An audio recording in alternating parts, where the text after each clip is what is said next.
லைட்னா light பூரா படிக்கணும். கெமிஸ்ட்ரினா முதல் டாபிக் என்ன இருக்கோ அது பூரா படிக்கணும். புரியுதா? அதை தொகுத்து படிக்க வேண்டும். பாடங்களை வரிசைப்படுத்தணும். குரூப்பிங் பண்ணி தான் படிக்கணும்.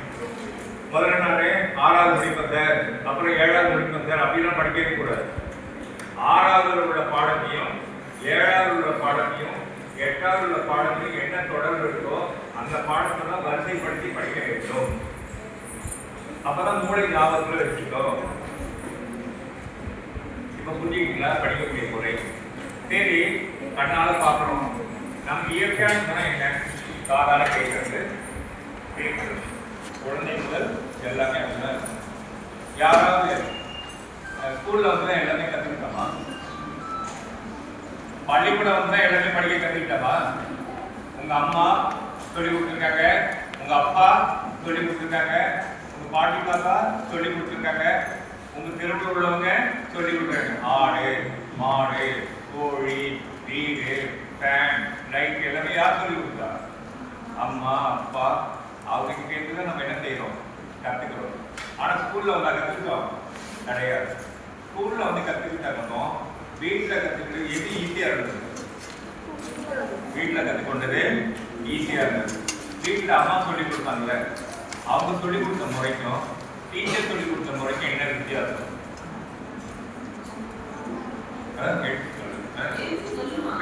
பேசணும், பேசாமே இருக்கக்கூடாது.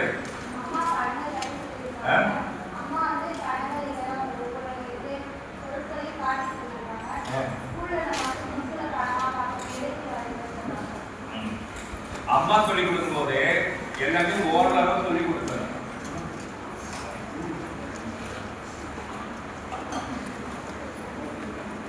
அம்மா சொல்லி கொடுக்கும்போது எப்படி சொல்லி கொடுத்தாங்க? வாயால எழுத சொன்னாங்களா அம்மா? ஏய் ஆப்பிள் எழுது, ஃபேன் எழுதி ஏதோ பண்ணாங்களா? அம்மா கூட எப்படி சொல்லி கொடுத்தாங்க? ஓரளவு சொல்லி கொடுத்தாங்க. புரியுதா? சின்ன குழந்தை இருக்கு, அம்மான்னு சொல்லுது, அப்பான்னு சொல்லுது, தாத்தான்னு சொல்லுது. அது ஏதாவது ஸ்கூல் போச்சா குழந்தை? எப்படி கத்துக்கிச்சு? சாதாரண கேட்டு அம்மா சொல்றத கேட்டு கத்துக்கிச்சு. அப்போ ஸ்கூல்ல சொல்லி கொடுக்குறது. ஸ்கூல்ல என்ன பண்றாங்கன்னா எழுத சொல்றாங்க. ஸ்கூல்ல என்ன சொன்னாங்க? எழுத சொன்னாங்க. அதுக்கப்புறம் என்ன சொன்னாங்க? படிக்க சொன்னாங்க. இது ரெண்டும் உங்க அம்மா அப்பா சொன்னாங்களா? எழுதவும் சொல்லல, படிக்கவும் சொல்லல. உங்க அம்மா என்ன சொல்லி கொடுத்தாங்க? பேச சொல்லி கொடுத்தாங்க, கேட்க சொல்லி கொடுத்தாங்க. இது ரெண்டும் எது சொல்லி கொடுக்கல? ஸ்கூல்ல கூட எது சொல்லி கொடுத்தாங்க? எழுத சொல்லி கொடுத்தாங்க, படிக்க சொல்லி கொடுத்தாங்க. உங்களுக்கு எழுதுறதும் படிக்கிறது ஈஸியா இருக்கா? கேட்பதும் பேசுவதும் ஈஸியா இருக்கா? எவ்வளவு நேரம் வேணாலும் பேசிக்கிட்டே இருக்கோம், கவலையே இல்லை, பேசிக்கிட்டே இருக்கோம். எவ்வளவு நேரம் வேணாலும் கேட்டுக்கிட்டே இருக்கோம். ஆனா புத்தகத்தை எழுத்து படி, புத்தகத்தோட கேள்வி பதில் எழுது அப்படின்னு சொல்லும்போது ஏன் சோர்வு ஏற்படுது? அது மட்டும் பதில் சொல்லு. கேட்கும் போதும் நமக்கு எந்த பிரச்சனையும் வரல, பேசும் போதும் எந்த பிரச்சனையும் வரல, எழுதும் போதும் படிக்கும் போதும் நம்ம மனம் ஏற்றுக்கொள்வதற்கு ஏன் நம்மளால டீச்சர் சொன்னா உடனே எழுத முடியல, உடனே படிக்க முடியல, படிக்க சொன்னா ஏன் படிக்க முடியல? காரணம் சொல்லுங்க பார்க்கலாம். ஏன் முடியல? யாரும் சொல்லலாம். தப்பு ரைட்டு எதுவுமே கிடையாது. நானே ஆரம்பத்தில் சொல்லிட்டேன்ல, உங்களுக்கு தெரிஞ்சது எனக்கு தெரியாது, எனக்கு தெரிஞ்சது உங்களுக்கு தெரியாது, ரெண்டு பேருக்கும் தெரியாததான் சோம்பேறித்தனம். சோம்பேறித்தனம் வரலாமா? வரக்கூடாது. யாரா சோம்பேறித்தனம் சொல்றோம்ல, அது யாராவது சொல்லி கொடுத்தாங்களா? உங்க அம்மா சொல்லி கொடுத்தாங்களா? உங்க அப்பா சொல்லி கொடுத்தாங்களா? டீச்சர் சொல்லி கொடுத்தாங்களா? 3 பேருமே சொல்லி கொடுக்கல, அது எப்படி வருது? பாப்பா சொல்லு. 3 பேருமே சொல்லி கொடுக்கல, அது எப்படி வருது?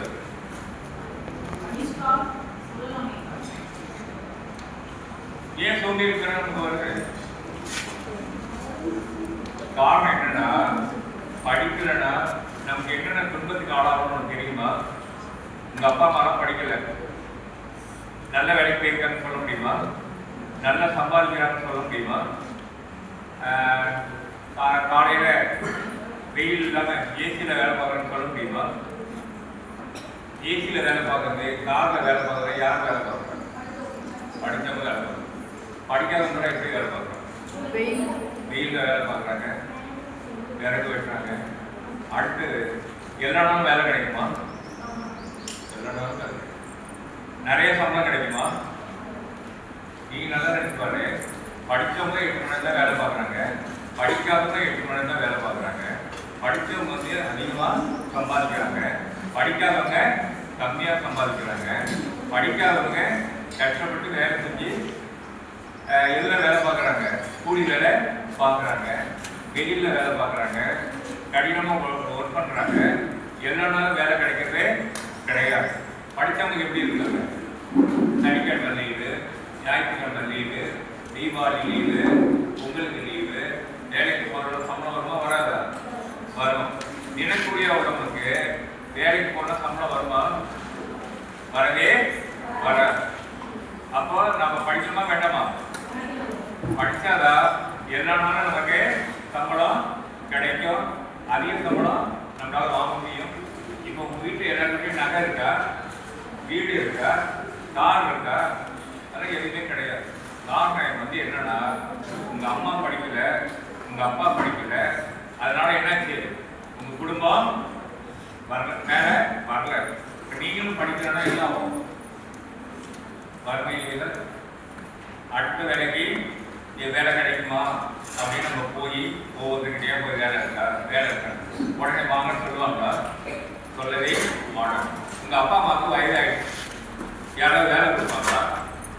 உங்க அப்பா அம்மாவுக்கு யார் சாப்பாடு கொடுக்கும்? உங்க அம்மாவும் வேலைக்கு போக முடியாது, உங்க அப்பாவும் வேலைக்கு போக முடியாது. வயசாயிடுச்சுன்னா யாராவது வேலைக்கு கூப்பிடுவாங்களா? எனக்கு வயசாயிடுச்சு, இவர் என்ன வேலைக்கு கூப்பிடுவாரா? வாழ்ந்துட்டாங்க. நான் வயது கம்மியா இருந்தா கூப்பிடுவார். ஏன் வயசான வேலைக்கு கூப்பிடுறது? உடம்பு முடியாம இருக்கும், அவருக்கு யார் யார் பாதுகாக்கிறது, அவரால் வேலை செய்ய முடியாது, உடம்பு டயர்டாக கூப்பிட மாட்டாங்க. அப்போ வேலை செய்யலன்னா, எனக்கு வயதாயிடுச்சுன்னா எனக்கு சாப்பாடு கிடைக்குமா? சாப்பாடு கிடைக்காது. அப்போ நான் வந்து நல்ல வேலைக்கு போயிருக்கேன்னா என்கிட்ட பணம் இருக்குமா இருக்காது? அதை வச்சு சாப்பிட முடியுமா முடியாதா? முடியும். இப்போ நீங்க சின்ன குழந்தையா இருந்தீங்க, உங்க அம்மா தினக்கூலிக்கு வேலைக்கு போனாங்க, பணம் போதுமான அளவு இருக்குது. ஆனா நீங்க வயதாக என்ன ஆகும்? செலவு அதிகமாகும். சம்பளம் அதிகமாச்சா? கிடையாது. வேலை எல்லா நாளும் கிடைச்சதா? கிடையாது. ஆனா அதனால என்னாச்சு? குடும்பம் வந்து மீண்டும் ஏழ்மையிலேயே தொடர்ந்து. அந்த ஏழ்மையிலிருந்து நம்ம வெளிவரணுமா வேண்டாமா? வரணும். உங்க அம்மாவுக்கு படிக்காதனால நீங்க சொன்னா புரியுதா? படிச்ச அம்மாவுக்கும் படிக்காத அம்மாவுக்கும் என்ன வித்தியாசம்? படிச்ச அம்மாவுக்கு வெளி உலகம் தெரியும், படிக்காத அம்மாவுக்கு வெளி உலகம் எதுவுமே தெரியாது. அவங்களுக்கு ஒன்னே ஒன்று தெரியும், உங்களை பாதுகாப்பா வீட்டை விட்டு வெளியில் அனுப்பக்கூடாதுன்னு மட்டும் தெரியும். படிச்சம்மா என்ன சொல்லுவாங்க? நீ எங்க வேணாலும் போ, படி, ஜாகிரதையா இரு, அமெரிக்கா வேணாலும் போ, ஜப்பான் வேணாலும் போ, படி, வேலைக்கு போ, சம்பாதிக்க சொல்லுவாங்க மாட்டாங்க. ஆனா உங்க ஊர்ல என்ன பிரச்சனைனா, உங்க அம்மா இந்த ஆளுகளை விட்டு எங்கேயும் வெளியிலேயே அனுப்ப மாட்டாங்க. அடுத்த தெரு கூட போறதுனா கூட போகாத, வீட்டை விட்டு போகாதுன்னு சொல்லி என்ன ஆமா? உங்க அம்மாவும் படிக்காதனால எல்லா பிரச்சனையும் யாருக்கு வருது? உங்களுக்கு வருது. ஆனா நீங்க இன்னைக்கு லீவ் விட்டாச்சு, நீங்க படிக்காம வீட்டில் இருக்கீங்க, நீங்க மட்டும்தான் படிக்காம இருக்கீங்க. ஆனா ஹாஸ்டல்ல தங்கியிருக்கான் பாத்தீங்களா, அவன் படிக்கிறானா இல்லையா? ஹாஸ்டல்ல தங்கியிருக்கவன் படிக்கிறான். சிபிஎஸ்சி ஸ்கூல் இருக்கு, மெட்ரிகுலேஷன் ஸ்கூல் இருக்கு, ஐசிஎஸ்சி ஸ்கூல் இருக்கு, கவர்மெண்ட் ஸ்கூல் இருக்கு, எய்டட் ஸ்கூல் இருக்கு, நிறைய வரைக்கும் இருக்கு. ஆனா ஹாஸ்டல்ல தங்கி உள்ள படிக்கிறாங்க. நீங்க படிக்காம வீட்டில் இருக்கீங்க. யார் அதிகமா மார்க் வாங்குவா, வேலைக்கு போவா? அவன் தான் போவான். ஆனா உங்களை யாராவது படிக்க வேணும்னு சொன்னாங்களா? வீட்டில் இருந்தா யாருமே சொல்லல. ஆனா நீங்க படிக்கவும் இல்லை. போன காலத்தில் படிச்சீங்களா? படிக்காம வீட்டில் உட்காந்துருக்கீங்க. படிக்கணும்னா என்ன ஆகும்? வேலை கிடைக்குமா? உங்க அம்மா எப்படி இருக்காங்களோ